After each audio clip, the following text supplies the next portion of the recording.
S'il y a un jeu auquel on excelle, c'est vraiment le jeu de qui a tort, qui a raison. C'est à toi la faute. C'est toi qui as fait ci, c'est toi qui as fait ça.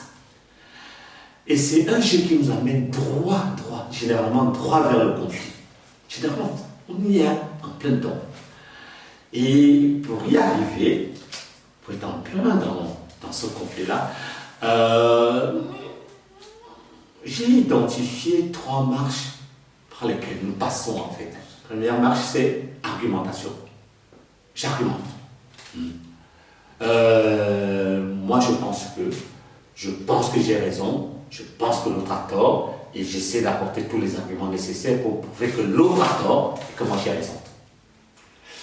Ça, il y a déjà un truc qui mûrit dedans et qui nous amène vers le conflit.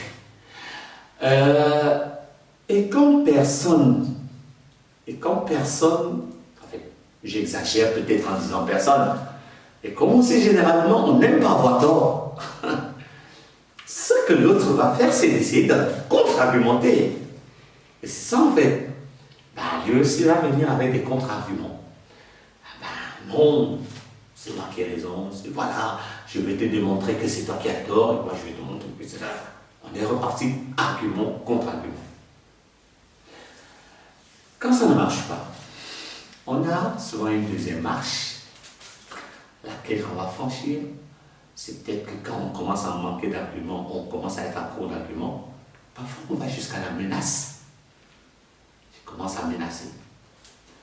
Si tu persistes dans ça, tu vas voir. Si tu ne fais pas ce que je dis, tu verras. Si, tu vas voir. Et la menace, il est là. Ça, c'est la deuxième marche qu'on prend souvent pour aller vers le conflit. D'habitude, culturellement, socialement. Donc, et après, parfois, la menace, elle marche. Parfois, elle ne marche pas. Et à un moment donné, on rentre dans la critique, l'attaque. Quelque chose de... On n'est plus dans l'argument, on n'est plus dans la menace, mais on est maintenant dans l'attaque personnelle. Là, on est déjà à la porte. On est déjà à la porte du conflit. Là, on y est. Et avec cette manière de faire, nous nous sommes laissés en fait encoder dans des rapports de force. J'ai raison, d'accord. Agression, démission.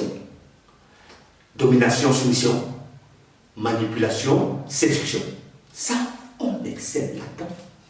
C'est vraiment ça. On a développé ce rapport de force-là. Même dans nos institutions aujourd'hui, dans des structures, dans des entreprises, dans nos familles, on est obligé parfois d'être avec des casques, des masques, parce qu'on sent que aussi les autres sont là avec des gourdins.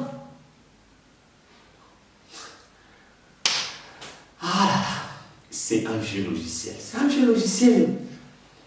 Ce qui est chouette, c'est que la CNV nous apprend un truc. C'est encore une fois une forme de prise de conscience. Un jour, je me souviens, je cite souvent Marshall, moi je l'ai côtoyé pendant une bonne dizaine d'années, qui nous disait à un moment donné, dans un séminaire, qu'il faut faire le choix. Moi, parfois dans ces conditions-là, on est amené à choisir avoir raison ou rester en lien. Un jour, j'ai eu envie de lui dire, moi je peux faire les deux. Tu peux faire avoir raison et être en lien. Mais c'est plus compliqué. Parce qu'en face, que l'autre va me laisser avoir absolument raison. C'est un peu difficile, parce que je ne suis pas seul dans la relation. C'est pour ça que la CNV nous amène plutôt à privilégier le lien. On va essayer de voir, de privilégier le lien. C'est essentiel. On va donc sortir de certaines choses. On va changer de logiciel. On va aller s'asseoir, ce qu'on appelle généralement la chaise du discernement. On n'est plus dans ce jeu de qui a tort, qui a raison, démission, soumission, agression. Non, on n'est plus là. Et la CNV nous donne certaines pistes pour y arriver en fait. Elle nous donne certaines pistes. Donc, première que moi j'ai retenue, c'est des pistes qui permettent de soutenir la paix et de diminuer les risques en fait relationnels. On va essayer cette piste-là, diminuer les risques relationnels. Et ça passe par être clair dans l'intention que j'ai, l'intention dont je parlais tout à l'heure. J'ai envie d'avoir raison ou j'ai envie d'être en lien. C'est cette prise de conscience-là. Et de façon pratique aussi, c'est important alors quand j'ai déjà défini mon intention et que je suis déjà ancré et centré dans cette intention, il y a quand même aussi des choses à mettre en place. Donc, c'est vraiment écouter l'autre pour le comprendre. Écouter l'autre pour le comprendre. On n'est plus à oui, je sais ce que tu as envie de dire, ou oui, je comprends ce que tu veux dire, mais est-ce que vraiment je t'écoute pour te comprendre? Ça passe aussi de temps en temps à aller voir, à aller identifier comment l'autre se sent et de quoi il a besoin. Très important. Comment il se sent, de quoi il a besoin. Et quand l'autre me parle et que je ne suis peut-être pas et j'ai un doute, ou même parfois pas, pour me rassurer, je serai dans la reformulation de ce que l'autre me dit, pour être sûr que je comprends ce que l'autre me dit. Pas que j'entends, mais que je comprends ce que l'autre me dit, et en prenant en compte également sentiments et besoins. Et là, ça aussi, c'est quelque chose de très, très important. On va inclure les besoins de tout un chacun. Je m'en envie de dire tous les besoins de tout un chacun. Je me souviens encore d'un séminaire que je crois que cette fois, c'était en France, dans les Alpes, avec Marshall. Je le suis un peu partout. Donc, alors, il nous disait à ce séminaire que tout conflit peut se gérer en 5 minutes. Autant moi que les autres participants étaient là, il est devenu fou. 5 minutes, avec tout avec le monde entier qui s'embrase. Donc il faut juste 5 minutes. Ah ben, le monde vivrait vraiment dans un paradis à ce moment-là. Il est resté quelques secondes sans rajouter quoi que ce soit. Après, il a apporté une petite clarification.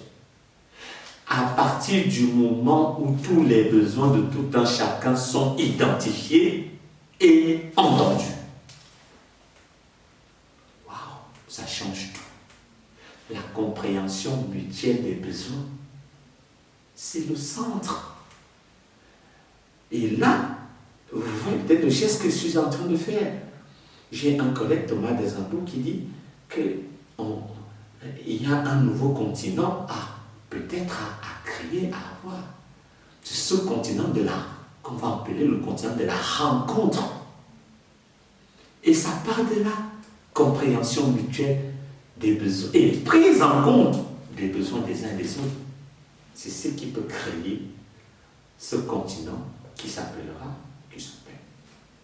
le continent de la rencontre. Et on verra la plupart des conflits, soit on va les éradiquer, soit on va commencer à les prévenir, soit on va essayer de les gérer. Moi, il y a une solution que j'aime bien, et sur laquelle je travaille quand je suis moi en Afrique. Je travaille généralement sur la gestion positive des conflits. Gestion positive des conflits. Et effectivement, c'est à partir de là qu'on va peut-être construire un monde où il fait bon vivre pour tout un chacun.